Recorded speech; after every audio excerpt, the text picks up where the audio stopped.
네, 3년 넘게 계속된 우크라이나 전쟁이 종결될지 미국 워싱턴으로 전 세계의 시선이 쏠려 있습니다. 자, 트럼프 미국 대통령과 젤렌스키 우크라이나 대통령 회담에 이어서 유럽 정상들과의 회담까지 모두 끝마쳤습니다. 우크라이나 영토 조정과 안전 보장 문제가 핵심 쟁점이었는데 구체적으로 어떤 이야기가 오가는지 전문가와 함께 짚어보겠습니다. 두진호 한국국가전략연구원 유라시아 센터장 나와 계십니다. 안녕하십니까? 네, 안녕하세요. 네네.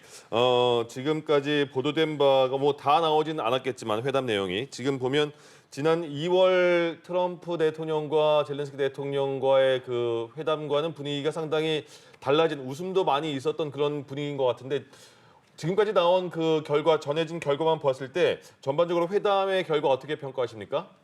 네, 앞서서 워싱턴에서 특파원께서 설명하신 것처럼 지난 2월 달입니다. 지난 2월 달 젤렌스키 우크라이나 대통령이 워싱턴 DC를 찾았을 때와 이번 회담은 확실히 좀 큰 차이가 있었고 무난하게 끝냈다라고 보고 있습니다. 물론 곳곳에서 각자의 사활적 이익을 주장하는 부분이 있었기 때문에 날선 공방도 있었지만 무엇보다도 이번 기회, 그러니까 트럼프 대통령이 이야기한 대로 빅데이 이런 기회를 잘 살려가기 위해서 우크라이나 그리고 미국 그리고 함께하고 있는 의지연합 모두가 어찌 보면 이번 기회, 그러니까 트럼프 대통령이 중재하고 있는 이런 빅데이의 기회를 마지막 기회 그리고 결정적 기회라고 하는 상호간 인식이 있어서 예. 이 협상 테이블이 깨지지 않도록 하기 위해서 이해 당사자, 의제연합 모두가 각별하게 이렇게 신경 쓰는 모습이었고요. 또 젤렌스키 대통령 스스로도 지난 2월 달에는 결사항전을 상징하고 있는 이런 라운드 티를 입지 않고 대신에 재킷과 셔츠를 잘 차려입고 와서 트럼프 대통령의 어떤 개인적인 이런 부분에도 상당히 이렇게 좀 만족을 한 게 아닌가 이렇게 좀 보고 있습니다. 예. 예, 우크라이나는 그동안 이 나토 가입 문제를 두고 미국과 조금 다른 입장을 보였었습니다. 그런데 오늘은 안전 보장을 위해서 미국의 모든 지원을 강조를 했고요. 트럼프 대통령도 우크라이나의 안전 보장 조치를 마련하겠다라고 재차 강조를 했는데 두 정상이 말한 이 안전 보장 조치가 어떤 의미라고 봐야 할까요? 네, 먼저 오늘 양자회담 그리고 의지연합이 참여하는 확대회담을 통해서 요약할 수 있는 것은 안전보장 조치, 즉 우크라이나에 대한 이 안전보장 조치가 전쟁 종식을 위한 중요한 조건 중에 하나다라고 확인을 할 수가 있었습니다. 트럼프 대통령은 푸틴 러시아 대통령이 지난 미러 알래스카 정상회담 계기에 우크라이나에 대한 안전 보장 요구를 수용했다라고 밝혔습니다. 네. 물론 이제 우크라이나의 방위를 위해서 미국이 이제 관여하겠다는 입장을 냈지만 구체적으로 어떠한 방식을 통해서 할지에 대한 강론은 제시하지 않았고요. 이와 동시에 그럼에도 불구하고 우크라이나의 북대서양 조약기구 나토 가입은 여전히 불허한다는 이런 원칙은 재확인했습니다.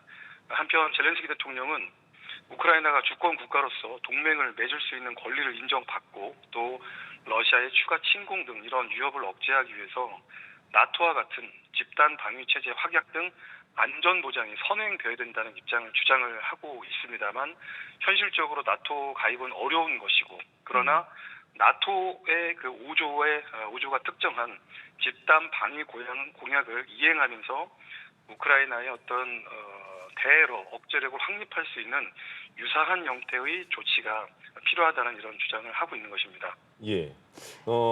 회담 직전에 러시아도 우크라이나에 나토군 배치되는 거 반대한다 이렇게 언급했고 말씀하신 것처럼 미국도 우크라이나가 나토에 가입하는 건 아니다 이렇게 그 단정지었는데 지금 말씀하신 것처럼 나토 회원국들이 참여했고 나토 사무총장도 이번 회담에 참여했는데 말씀하신 나토 조약 5조와 유사한 방식으로 우크라이나의 안보를 보장한다면 젤렌스키 대통령 입장에서는 그 정도는 받아들일 수 있는 카드일까요? 사실 젤렌스키 대통령 입장에서도 나토 가입이 가장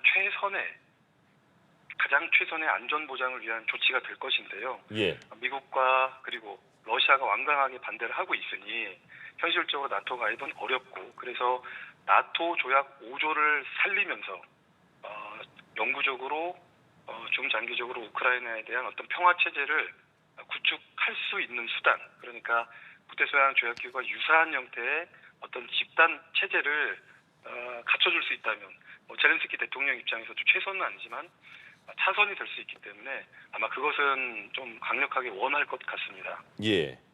예, 트럼프 대통령은 또 2주 안에 평화협정 여부가 알려질 것이라면서 우크라이나 영토 일부 양보 필요성도 언급을 했습니다. 하지만 이 젤렌스키 우크라이나 대통령은 이 푸틴과 함께하는 3자 회담에서 논의하자면서 말을 좀 아꼈는데요. 사실 이 영토 문제가 휴전 합의의 핵심으로 좀 언급이 되고 있었는데 여전히 두 정상이 입장차를 보이는 것 같아요. 네, 그렇습니다. 결국 이 영토 문제가 앞으로 2주간의 트럼프 대통령이 제시한 2주간의 우크라이나의 어떤 평화 협정을 체결할 수 있느냐 없느냐를 가를 수 있는 중요한 분수령이 될 걸로 예상이 되는데요. 굉장히 복잡합니다. 젤렌스키 대통령의 발언을 통해서도 굉장히 복잡한 그의 신경이 좀 드러났고요. 예. 사실 영토 문제에 대해서는 지난 미러 알래스카 정상회담을 통해서 사실상 미러 간에 암묵적으로 합의를 한 걸로 이렇게 좀 보여집니다. 그 얘기는 러시아군이 점령하고 있는 영토들이 되겠죠. 돈바스 2개 지역, 돈바스에 있는 루안스크 그리고 도네츠크 지역과 자포르자 헤르손 이 지역들은 사실상 평화 협정에 있어서 어떤 조건이 될 수 없는 것이고요. 예. 그래서 도네츠크 표면상으로는 도네츠크 지역을 넘기면 현 상황에서 전쟁을 동결하고 러시아가 우크라이나에 대한 안전보장 조치를 수용하면서 전선을 동결할 수 있다는 의향을 제시를 하고 있지만 사실 이 말 자체가 성립이 될 수가 없는 겁니다. 예. 도네츠크를 넘겨라라고 하는 것은 도네츠크만 러시아가 받겠다는 것이 아니고요. 도네츠크 전 지역을 지금 대략 한 75% 정도 러시아군이 점령을 하고 있는데 나머지 25%에 대해서 무혈 입성하겠고 예. 나머지 또 러시아군이 점령하고 있는 지역은 현 상태에서 동결해서 러시아 국내법에 의해서 러시아가 실효 지배하고 있는 영토로 그대로 가져가겠다라고 하는 의미이기 때문에 예. 이런 부분에서 어려움이 있고요. 또 한 가지는 이 영토 문제는 젤렌스키 대통령의 어떤 정치 권력만으로 결정할 수 없는 어려움이 있습니다. 즉 우크라이나 헌법 자체가 지난 2014년 러시아에 빼앗긴 크림 병합을 특정을 하고 있고 또 지금 문제가 되고 있는 돈바스 지역도 해결을 해야 된다라고 하는 영토 단일성 그리고 주권 확립을 헌법에 반영을 하고 있기 때문에 결국 이 문제를 해결하기 위해서는 젤렌스키 대통령은 국민의 재신임을 물어야 하는 그런 정치적인 어려움이 있는 것이죠. 예.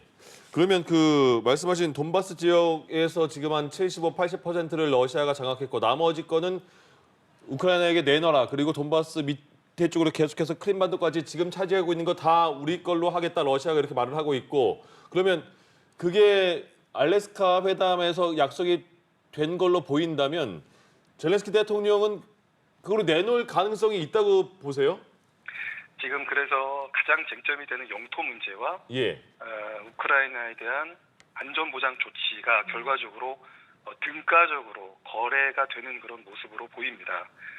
그래서 현실적으로 봤을 때 우크라이나가 힘에 의한 방법으로 젤렌스키 대통령이 주장하는 것처럼 정의로운 평화를 추구해야 한다면 예. 사실은 힘에 의한 방법, 우크라이나의 군사력으로 빼앗긴 영토 모두를 회복한 상태에서 여기에 더해서 안전보장 조치까지 더해져서 사실 전쟁을 종결시키는 것이 합리적이고 타당하죠. 그러나 예.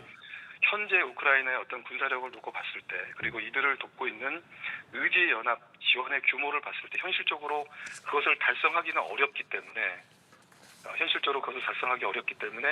영토를 동결하고 이것은 이제 러시아가 원래부터 주장했던 것이고요. 예. 이 전쟁의 목표였고 이것에 대해서 트럼프 대통령도 사실상 러시아의 종전 부상을 지지하고 있는 이런 상황이기 때문에 결과적으로 젤렌스키 대통령 입장에서도 영토를 사실상 러시아에 넘겨주되 비록 나토 가입은 아니더라도 그에 준하는 안전보장 조치를 받는 선에서 예. 결과적으로 평화협정이 체결이 되지 않을까 이렇게 좀 조심스럽게 전망을 해봅니다. 예. 예.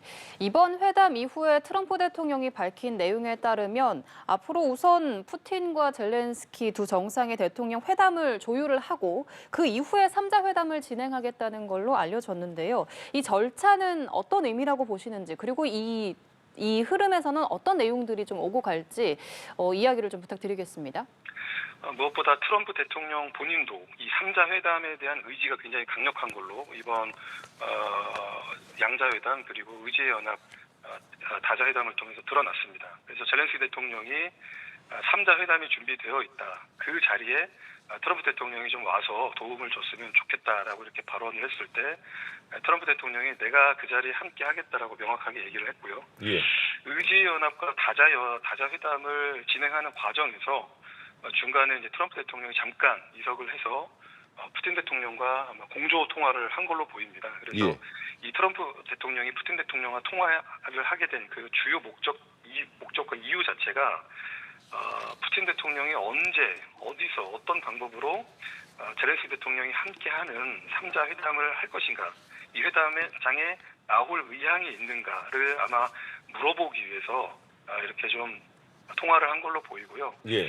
다만 이제 문제는 푸틴 대통령의 그간의 외교적인 관행과 그리고 지난 미로 알래스카 정상회담에서 보여주었던 여러 가지 태도를 종합해 본다면 3자 회담을 통해서 영토 문제를 확정 짓기를 원하지 않는 것이고요. 예. 이 문제는 젤렌스키 대통령 스스로가 우크라이나 내부적으로 영토 문제를 해결한 다음에 영토 문제와 우크라이나에 대한 안전보장 조치를 등가적으로 교환할 수 있는 그 조건을 3자 회담에서 이렇게 좀 논의를 하는 것이라는 그런 입장을 가지고 있기 때문에 예. 영토 문제를 이 3자 테이블에서 좀 논의를 이어가기에는 어려움이 있지 않나 이렇게 좀 전망해 봅니다. 예. 오늘 회담의 분위기는 뭐 웃음이 있었고 밝은 분위기였지만 말씀하신 것처럼 쟁점은 많은데 그러면 앞으로는 어떤 부분을 주목해서 봐야 될까요? 네, 사실 돌이켜 보면 미러 알래스카 정상회담 이후에 트럼프 대통령은 뭐 8월 22일을 데드라인으로 정하고 3자 회담이 가능할 것으로 이렇게 또 주장을 했었는데요. 예. 지금은 22일이 아니고 1주 혹은 2주라고 하는 어떤 시간적인 유보 자세를 보이고 있습니다. 제가 예. 생각할 때 글쎄요, 이게 2주 안에 과연 트럼프 대통령의 마음이 변해서 영토 문제를 이 3자 테이블에 올려놓고 전향적으로 협의를 이어갈지는 좀 더 지켜볼 필요가 있겠습니다만 예.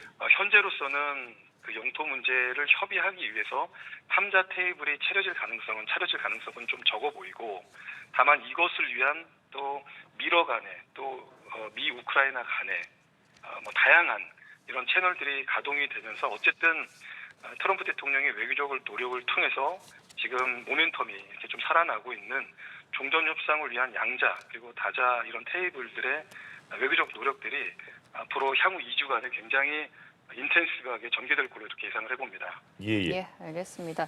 트럼프 미국 대통령이 젤렌스키 우크라이나 대통령 그리고 유럽 정상들과 진행한 회담 내용들 오늘 짚어봤습니다. 지금까지 두진호 한국국가전략연구원 유라시아 센터장과 함께했습니다. 고맙습니다. 네, 감사합니다.